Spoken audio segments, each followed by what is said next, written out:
igreja para o nosso estudo. Hoje começando um pouquinho atrasado.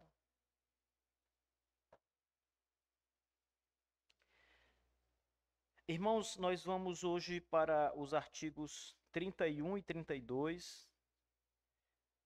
A boa notícia é que nós avançamos muito, já passamos da metade da nossa confissão de fé batista de 1644. Então já estamos aqui entrando no final da nossa jornada aqui na confissão de fé. Essa é a aula número 17. Nós vamos falar essa noite sobre guerra espiritual e a suficiência do Senhor Jesus. Esse estudo eu já disponibilizei agora meio-dia para vocês no grupo ali do pessoal que está estudando. Acho que eu coloquei também no grupo da igreja. Então, não tem o material impresso, mas tem o material disponível em PDF para vocês acompanharem aí no celular. Quem puder, acompanhe. Quem não puder, presta bem atenção nas leituras que nós vamos fazer essa noite aqui. Então vamos lá, vamos para a leitura dos dois artigos inicialmente, para depois a gente passar para a exposição.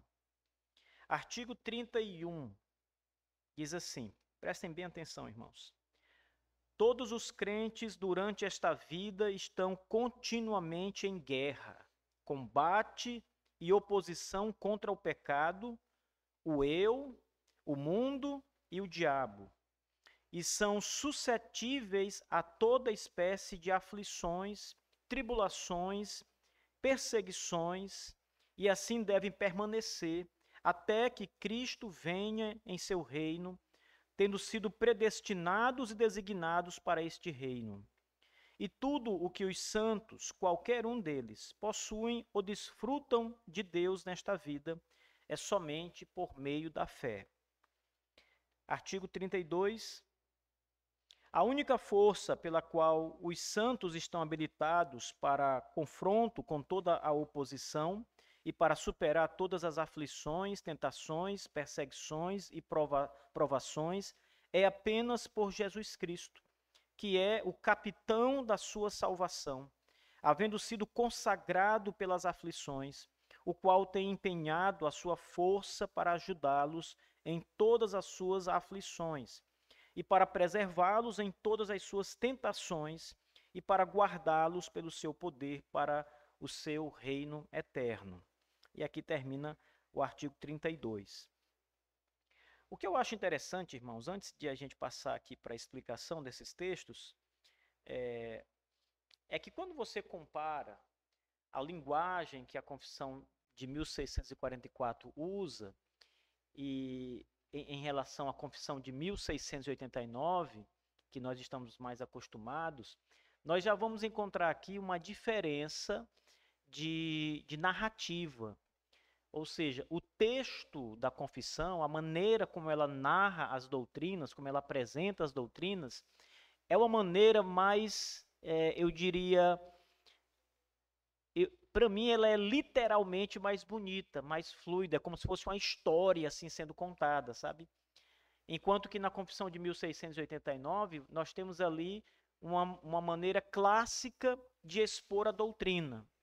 Então, parece muito mais como uma teologia sistemática, em que todas as doutrinas são apresentadas ali de maneira mais organizada, digamos assim.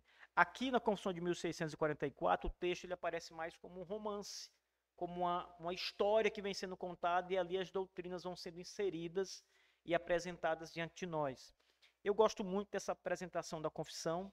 Eu acho que ela é um pouco mais difícil do que a de 1689, mas quando a gente decide parar e passar por ela devagar, não é sem pressa, parece que as cortinas se abrem mesmo e a doutrina fica muito mais clara, ela fica muito melhor de ser entendida.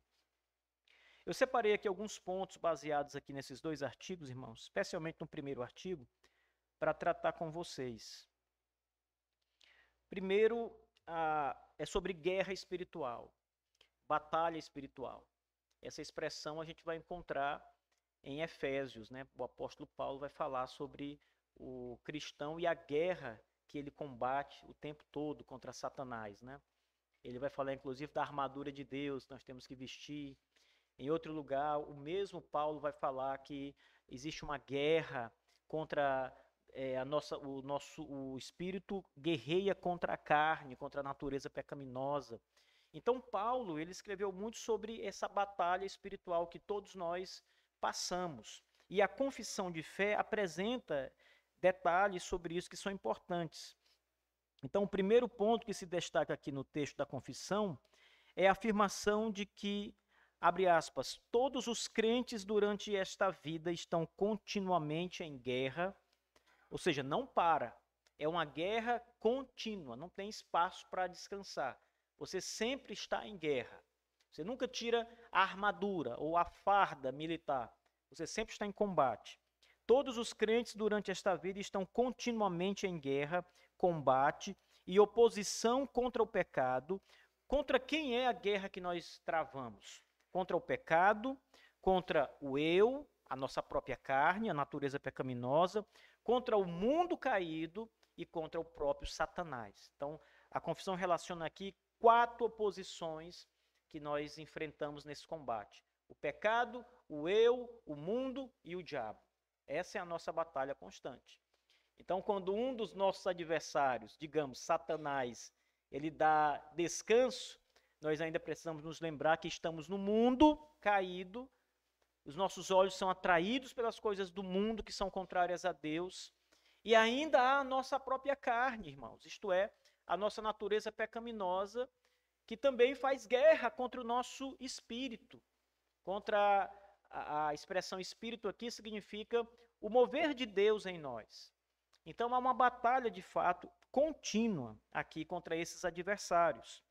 Essa declaração, ela resume a experiência cristã como uma batalha incessante que dura a vida toda. Então, às vezes o cristão ele acaba pensando o seguinte: olha, as coisas estão bem, a batalha está árdua aqui, mas logo logo ela vai passar, vai acabar e a gente vai ter paz. Nessa vida não. A guerra pode amenizar ali, não é? Você pode estar sendo atacado e aquele tipo de ataque cessar, mas vem outro ataque ali para você. Talvez mais forte ou talvez menos forte, mas a guerra é contínua, irmãos. Ela não para, nós estamos expostos a isso. Em Efésios 6, versículos 10 ao 13, Paulo exorta os crentes a se fortalecerem no Senhor, a se vestirem com toda a armadura de Deus para resistirem às ciladas do diabo. Diz assim a palavra: e finalmente, meus irmãos, sede fortes no Senhor e na força do seu poder. Revesti-vos de toda a armadura de Deus, para que possais estar firmes contra as astutas ciladas do diabo. Porque não lutamos contra carne nem sangue, mas contra os principados, contra as potestades, contra os governantes das trevas deste mundo, contra a maldade espiritual em regiões celestiais. Portanto, tomai toda a armadura de Deus, para que possais resistir no dia mau, e havendo feito tudo, ficai firmes. Note que Paulo diz que nós não lutamos contra a carne. Ele está falando de uma luta, uma batalha, uma guerra que existe, mas essa guerra não é contra a carne ou sangue, é contra os inimigos espirituais, é contra o mundo caído, é contra isso que nós estamos aqui lutando todo dia. A guerra espiritual, ela é apresentada como uma realidade que é inevitável e contínua para todo verdadeiro cristão. Então não tente escapar dessa batalha, porque essa batalha envolve todo o povo de Deus. Sabe quem não está nessa batalha? Quem não é escalado para o exército de Cristo. Então, quem não é cristão não está nessa batalha, não trava essas batalhas espirituais. Porque ele, na verdade, ele faz parte do exército inimigo, que tem a atuação voltada para destruir a igreja do Senhor Jesus. Mas nós cristãos, irmãos, nos defendemos disso, revidamos esses ataques e eles não vão cessar. Então não vão acabar. A melhor forma de lutar essa guerra é ter consciência de que ela vai até o fim da vida. Então você tem que estar sempre atento, sempre vigiando, sempre pronto ali para se desviar dos dardos inflamados do maligno, como a Bíblia diz, das flechas de Satanás. Você tem que estar sempre pronto para isso, porque você está em guerra o tempo todo. Teologicamente, essa guerra não é apenas contra forças externas, mas também contra as inclinações do eu.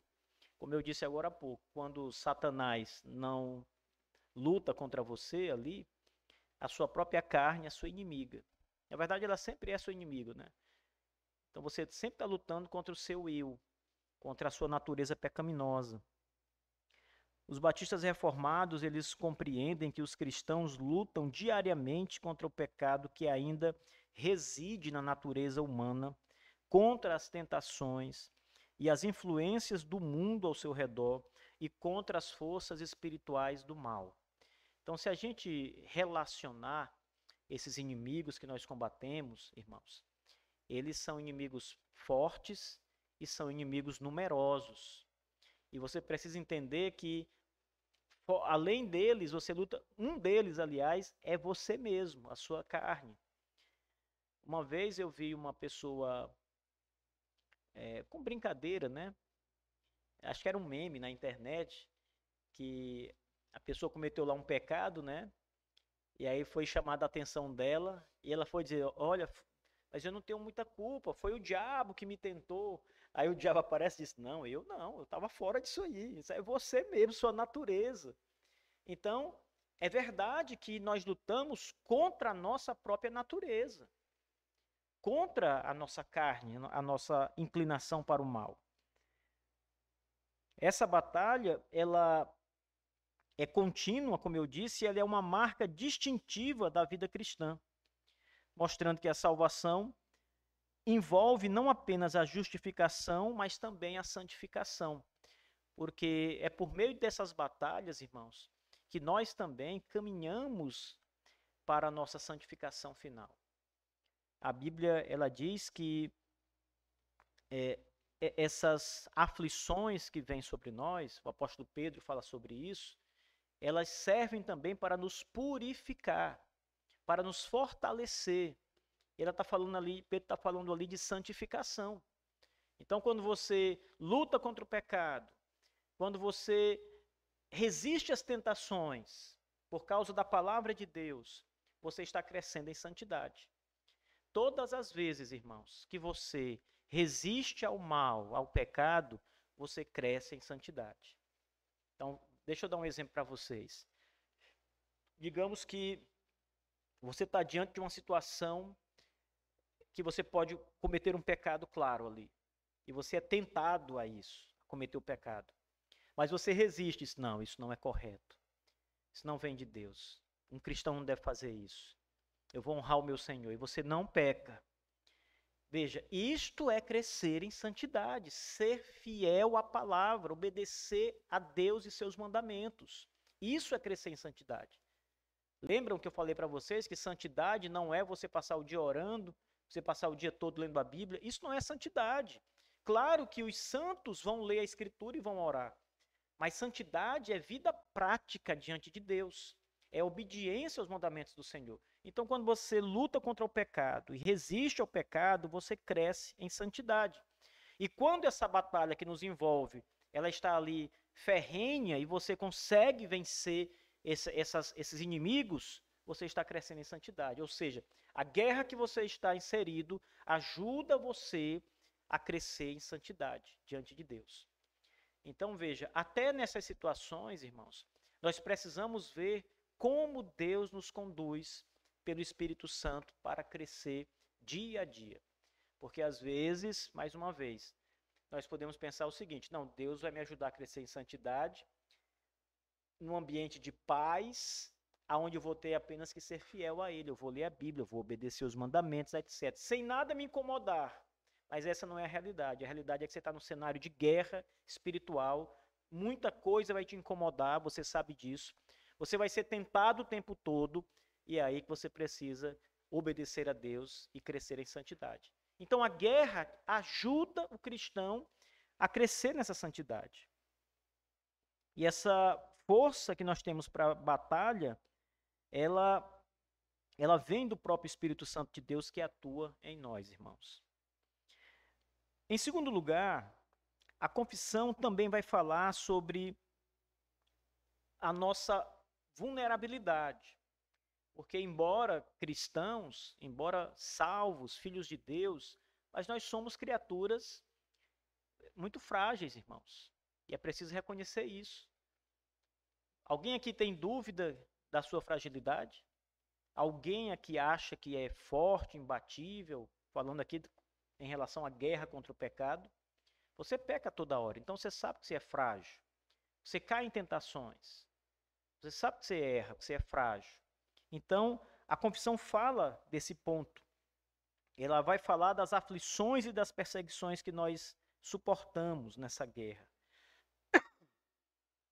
A confissão ela diz aqui que os ataques que os crentes em Cristo sofrem fazem parte dessa jornada que nós vamos caminhar. Eles estão, diz o texto, suscetíveis a toda espécie de aflições, tribulações e perseguições. Então, irmãos, se há algo certo e que às vezes as igrejas, por exemplo, neopentecostais não vão aceitar, é que nós cristãos fiéis estamos sujeitos a todas estas coisas aqui: aflições, tribulações, perseguições. Vocês já sabem que muitas dessas igrejas falsas, elas vão dizer que um crente verdadeiro não passa por isso. Se você está passando por isso, é porque você não é de uma igreja séria, bíblica. Se você está passando por isso, é porque você não tem fé de verdade, sua fé está enfraquecida. É isso que eles dizem. Como se os verdadeiros crentes não passassem por isso.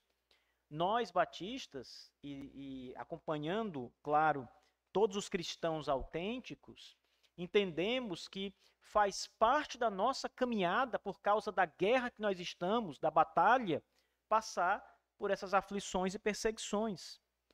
Isso corrobora, inclusive, com passagens como Apocalipse 2, do 9 ao 10, onde Jesus reconhece as tribulações e a pobreza dos crentes, mas também promete a coroa da vida àqueles que forem fiéis até a morte. Então, nessa passagem, o princípio que está exposto ali é que os crentes vão sofrer, vão passar por tribulações, né? Mas aqueles que resistirem até o fim, e o povo de Deus vai resistir até o fim, receberá a coroa da vida, como diz o texto. Essa vulnerabilidade às dificuldades não é uma exceção, mas, na verdade, é uma expectativa na vida do cristão por causa da malignidade de Satanás e da própria natureza pecaminosa que nós temos. Então, ninguém deve se admirar de passar por essas coisas. Quem é que está na guerra e se admira quando as bombas começam a explodir? Você não foi para a guerra? Você não sabe que na guerra é assim? Que tem tiros, tem canhões, tem granadas, tem bombas, aviões passando e soltando bombas. A guerra é assim. Então, como é que você está numa batalha espiritual contra Satanás e vai se admirar quando essas coisas chegarem a você, as perseguições, as tribulações, as angústias? Você vai ficar espantado, mas meu Deus, eu sou tão fiel ao Senhor, eu leio minha Bíblia, oro, e isso está acontecendo comigo. Por que você está espantado? Isso é para acontecer com os cristãos. Isso faz parte da nossa caminhada, irmãos. Então não deve nos admirar. Na verdade, quando alguém chegar para você questionando isso, você deve fazer o questionamento contrário. Você deve dizer: olha, eu estou admirado de você como um crente verdadeiro não passar por sofrimentos e aflições.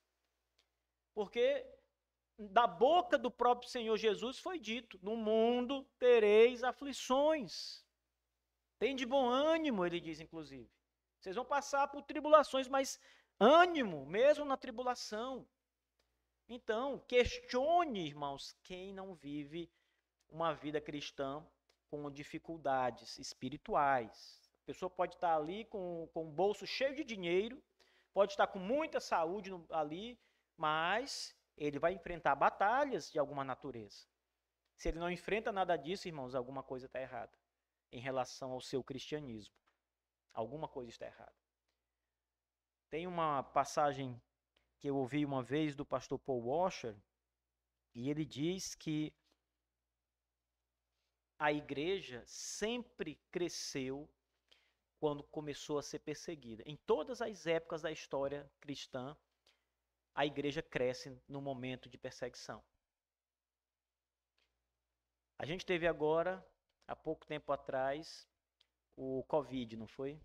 E a igreja cristã foi perseguida no Covid por meio daquelas medidas que foram tomadas no mundo todo. Mas sabe o que aconteceu, irmãos? A igreja não se enfraqueceu.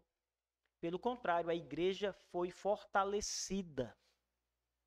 E aqui ali foi só assim uma sombra, né? Foi rápido, não foi algo tão drástico em relação à perseguição à igreja. Mas mesmo assim não afetou. Os crentes ficaram mais fortes, mais unidos no Senhor. A igreja não foi afetada com isso de forma nenhuma. Então a vida cristã, ela não promete ausência de sofrimento.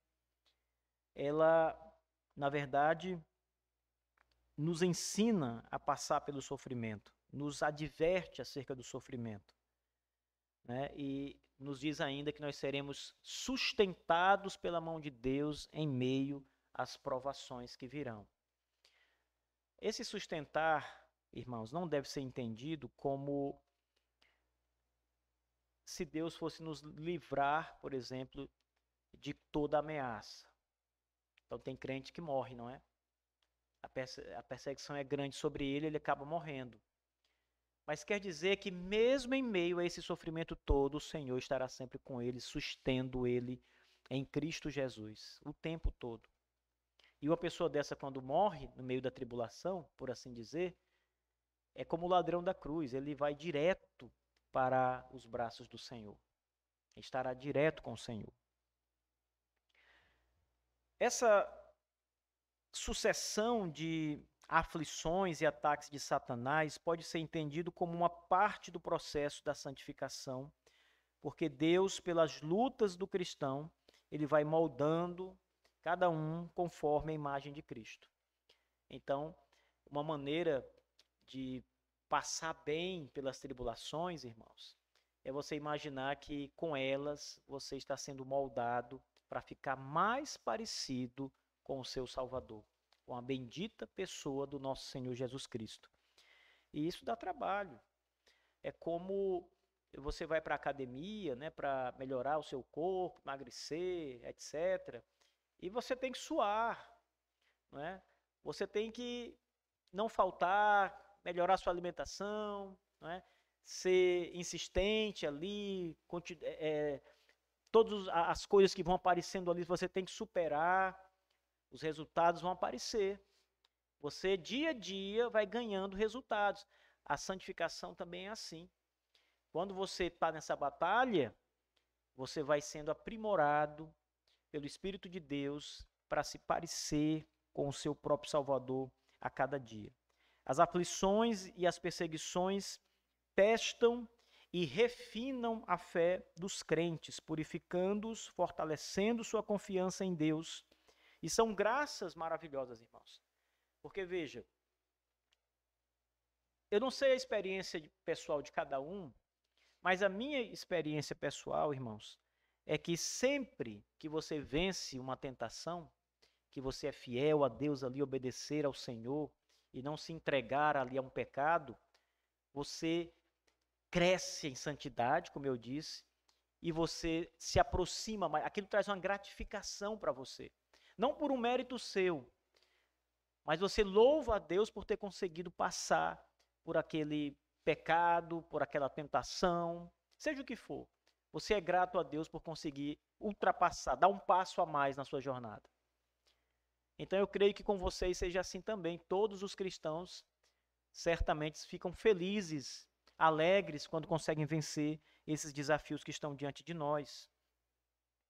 Em terceiro lugar, a perseverança dos crentes até a volta de Cristo. A nossa confissão também enfatiza que os crentes devem permanecer nessa condição de luta e também nesta vulnerabilidade até que Cristo venha no seu reino. Em outras palavras, a guerra não acaba, como vocês já ouviram falar isso aqui, vai ser até o fim da vida. essa batalha, e essa nossa situação de vulnerabilidade que nós temos por causa do pecado, da nossa natureza pecaminosa, ela também vai permanecer. Ou seja, você vai sendo fortalecido pelo poder de Deus, mas a sua natureza pecaminosa, ela só será extinta de você quando você passar desta vida para a glória eterna.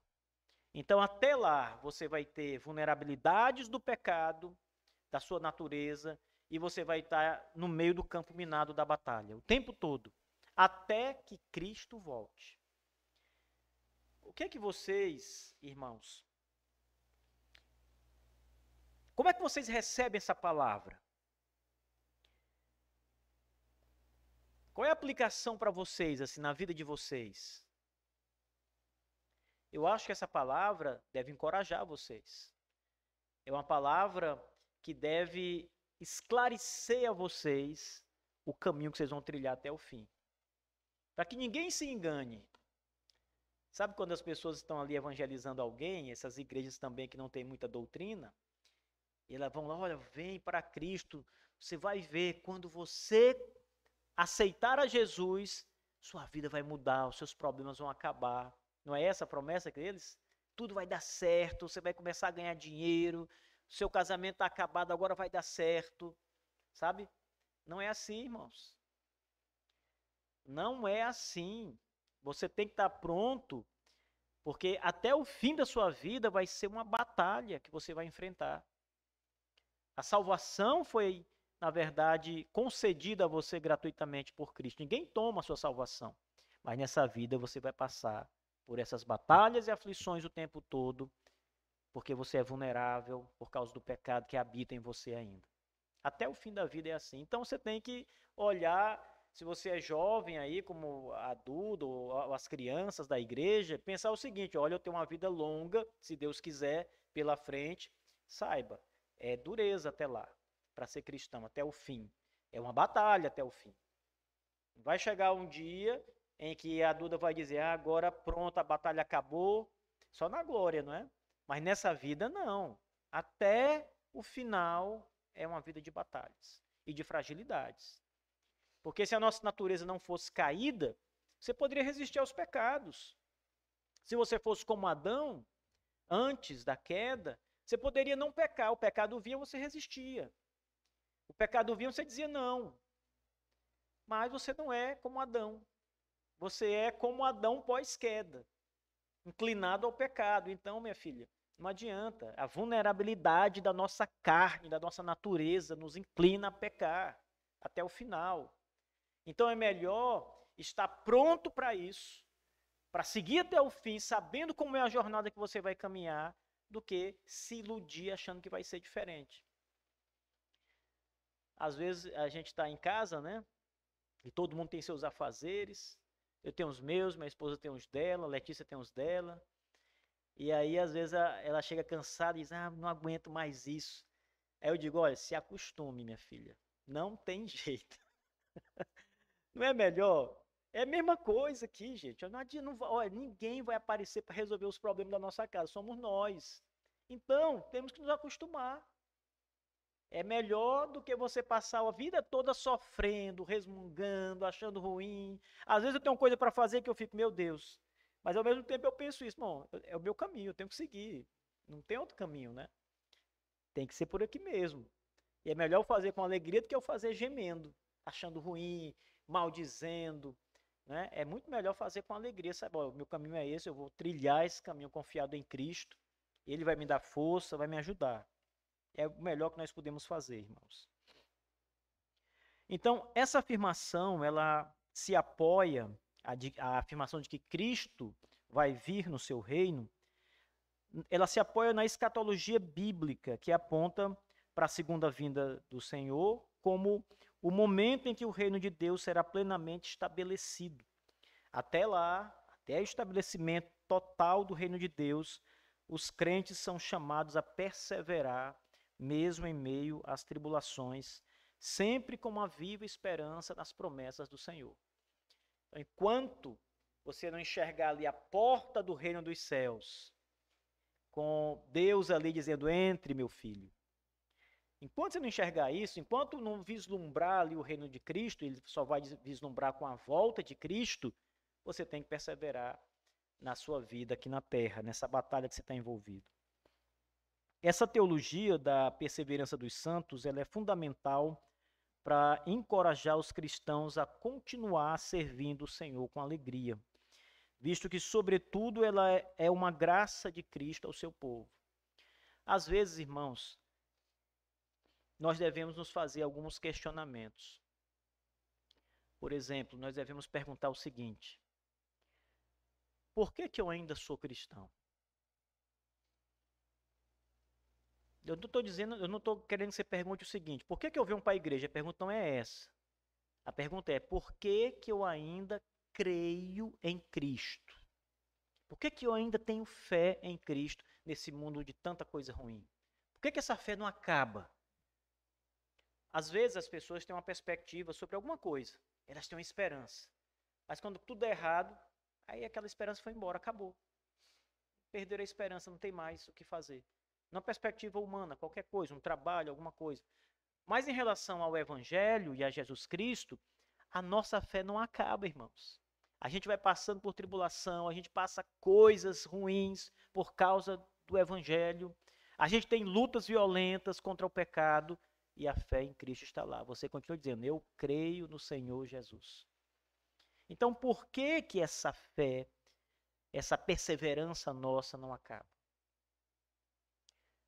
Porque, na verdade, ela não se originou em nós mesmos por nós mesmos. Ela é uma dádiva, um dom de Deus. Ela não acaba porque ela é de Deus em você. Deus infunde em você a fé e a perseverança para você resistir até o fim. Então, quando você está fortalecido, quando você está enfraquecido, vem o Espírito de Deus e fortalece você novamente. E você continua crendo, nunca deixa de crer. Você continua perseverando na sua vida com o Senhor Jesus Cristo.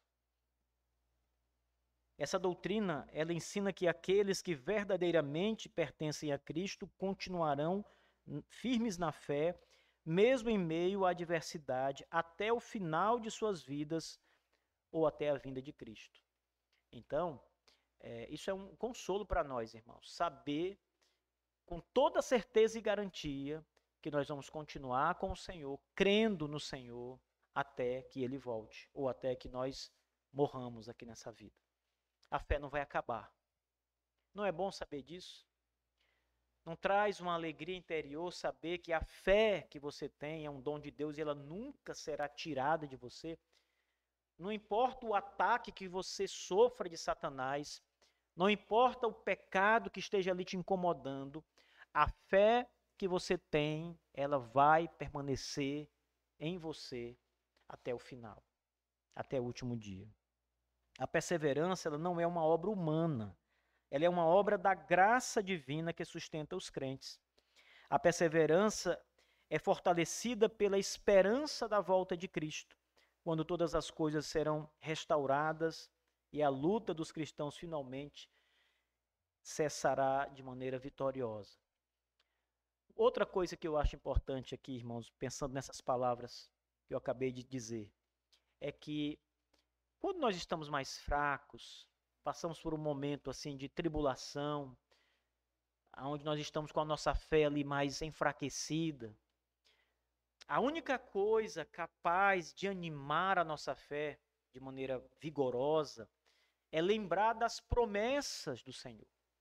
Então, quando você começa a pensar nas coisas de Deus, nas Escrituras e nas promessas das Escrituras, sua fé é fortalecida.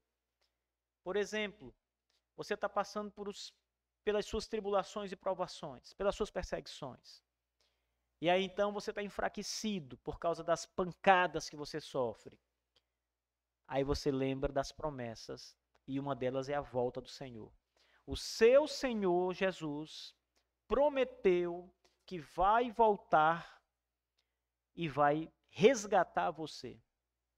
Não é uma promessa? Então, quando você lembra dessa promessa, que o seu Salvador virá outra vez por você, isso deve trazer ânimo, revigorar o seu ânimo para que você continue a jornada.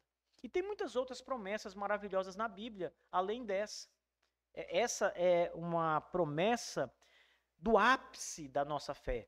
Mas tem outras promessas da Escritura que também animam a nossa caminhada com o Senhor. Por exemplo, quando Deus diz, eu nunca vos abandonarei.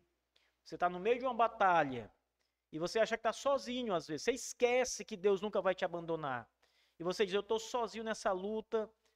Lembre, eu nunca te abandonarei. Não está escrito? Então, quando você lembra disso, você é fortalecido no Senhor. Em quarto lugar, a predestinação e a designação para o reino de Cristo. A Confissão de 1644 também encoraja os crentes em Cristo com a afirmação de que eles foram predestinados e designados para este reino. Ou seja, o reino de Cristo que virá com ele na sua vinda. Há uma promessa, mais uma, de que nós fomos predestinados para este reino. Ou seja, nós fomos designados para o reino de Deus. Ninguém pode nos tirar de lá. Sabe quando você vai para um certo lugar, você tem um destino ali para chegar e alguém atrapalha você para que você não chegue naquele destino, alguma coisa acontece. Irmãos, isso não pode acontecer em relação ao reino de Deus, porque nós fomos designados para este reino de Deus, predestinados para este reino de Deus. Nós, batistas reformados, apontamos aqui para uma realidade da doutrina da predestinação que garante que Deus, na sua soberania, escolheu aqueles que seriam salvos antes da fundação do mundo. Essa eleição é segundo o propósito e a graça de Deus e não segundo as obras humanas. Efésios 1, versos 4 e 5 diz: conforme ele nos escolheu nele antes da fundação do mundo, que devemos ser santos e sem culpa diante dele em amor, e nos predestinou para filhos de adoção por Jesus Cristo, para si mesmo, segundo a complacência da sua vontade. Essa doutrina da predestinação, ela oferece para todos nós que cremos em Cristo uma segurança profunda, irmãos. Veja, você foi predestinado por Jesus, para Jesus, e ninguém pode mudar isso. Jesus diz, aqueles que o Pai me dá, ninguém os tirará da minha mão. Ninguém pode arrebatá-los. Ninguém pode tirá-los daqui. São meus, ele diz. Então, isso é a predestinação. Os eleitos são aqueles que foram dados pelo Pai ao Filho. Eles foram predestinados para serem salvos pelo Filho. E ninguém pode tirá-los ou pode nos tirar das mãos do nosso Senhor Jesus Cristo. Então, igreja, todas estas coisas que nós estamos vendo aqui devem nos fazer fortes para a batalha espiritual que nós enfrentamos, para o combate contra Satanás, o mundo, a carne e o pecado. Então, essas verdades que vocês viram até agora devem servir também para encorajar vocês, para trazer descanso à alma de vocês, porque às vezes vem temores e aflições em nós, nessa guerra, mas isso deve trazer consolo para você. Você deve descansar nisso. Quando eu digo assim, olha, se prepare porque o negócio vai pegar fogo até o final. Então é só para você realmente estar pronto para isso, para saber que não é nada diferente disso. Para quando você passar por algo assim, você dizer, não, isso é normal, faz parte. Mas por outro lado, você também precisa ser consolado durante essa batalha com todas estas grandes promessas que nós estamos ouvindo aqui. Do nosso Senhor Jesus Cristo, da perseverança, da predestinação, da santificação. Todas estas coisas, irmãos, que acontecem e nos consolam durante essa guerra contra o pecado, devem nos fortalecer e nos fazer crescer. Crescer em santidade. Finalmente, irmãos, a dependência da fé para possuir e desfrutar as bênçãos de Deus. Ainda no artigo 30, a nossa confissão, ela diz o seguinte: ela diz que tudo que os santos, qualquer um deles, possuem ou desfrutam de Deus nesta vida é somente por meio da fé. O que isso significa? Se é só pela fé, claro, não tem nada a ver com as nossas obras. Esse princípio, irmãos, aqui apresentado, ensina que a fé é o meio pelo qual os crentes recebem as promessas de Deus e está em contradição com todo o ensino católico romano, que é o ensino da salvação pelas obras. Então, se você fosse de uma igreja católica romana, você precisava conquistar a sua salvação. Mas como você é de uma igreja fiel à Escritura, você sabe que tudo é graça de Deus e você obtém essas graças pela fé, que é um dom que Deus deu a você para isso. É diferente de obras, né? Então isso mostra que todas estas coisas que nós vamos desfrutar, todas as bênçãos de Deus, elas vêm por meio da fé em Jesus Cristo, que nos foi dada com misericórdia pelo nosso Senhor. Em 2 Coríntios 10, verso 3, o apóstolo Paulo lembra que, embora andemos na carne, não lutamos segundo a carne, mas segundo o poder de Deus pela fé. Então veja, embora você esteja aí nesse corpo de pecado, com essa natureza pecaminosa, você anda e luta pela fé. A fé e o poder de Deus. É assim a nossa batalha. A fé é o instrumento que nos une a Cristo pelo Espírito Santo e nos permite apropriar-nos das bênçãos do Senhor. Sem fé, está escrito em Hebreus 11, verso 6, é impossível agradar a Deus. Ninguém agrada a Deus se não tiver fé no seu coração, fé genuína em Cristo. E é pela fé que os crentes permanecem firmes em meio às provações da batalha. A fé não é apenas uma crença passiva, mas é uma confiança ativa e perseverante nas promessas de Deus, mesmo quando as circunstâncias são difíceis. Ou seja, fé não é simplesmente o seguinte, descansar ali e esperar que Deus faça tudo. Assim, você não vai fazer nada. A fé trabalha.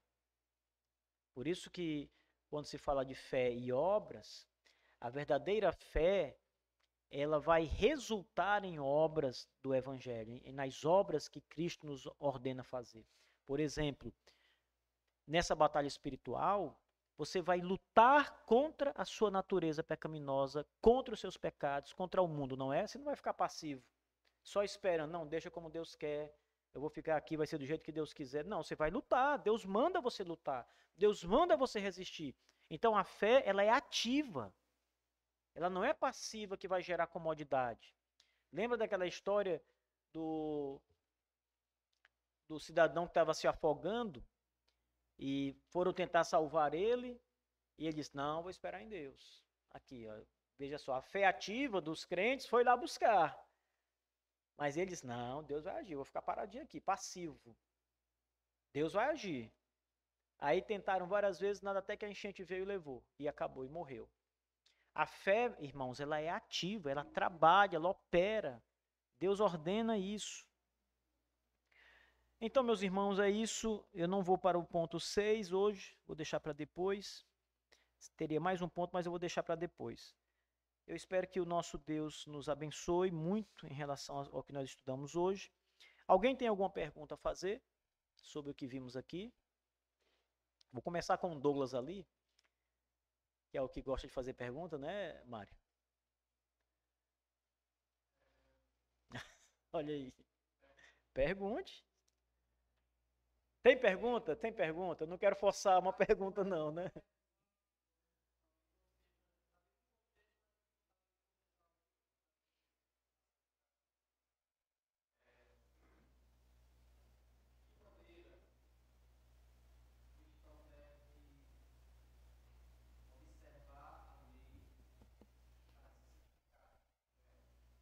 A lei moral, os 10 mandamentos, né, por exemplo? ele deve observar em total obediência aqueles mandamentos do Senhor, apenas tendo o cuidado de entender que a salvação dele não vem pela observação da lei, mas a santificação vem pela observação da lei.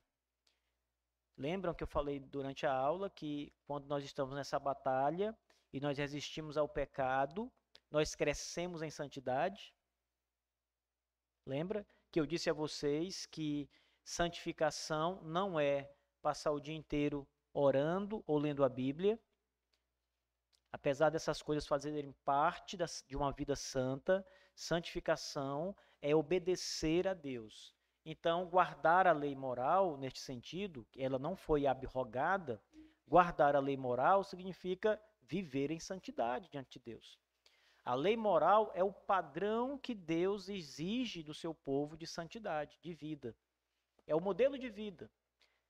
É a mesma coisa quando você educa seu filho, você diz, ó, filho, não vá por aqui, essa rua é perigosa, me obedeça, não ande nessa rua. Cuidado quando você for ali, tenha cuidado com isso e com aquilo, não faça isso. Então, quando o filho obedece ao pai, a lei que o pai está dando para ele, em outras palavras, cresce em santidade. Quando isso é em relação à lei do Senhor, ele cresce em santidade quando obedece à lei do Senhor. Então, uma vida santa é uma vida em obediência. Então, é nesse sentido que é relacionado com a lei, a observação da lei. Satisfeito? Mais alguém tem perguntas, irmãos? Alguém? Mário? Bebel? Ok, que bom. Então é isso, nós vamos agora ter só 2 minutinhos de intervalo para levantar, beber, quem quiser ir no banheiro, e logo em seguida voltem rápido para a gente começar o nosso estudo, nosso momento de oração. Deus abençoe.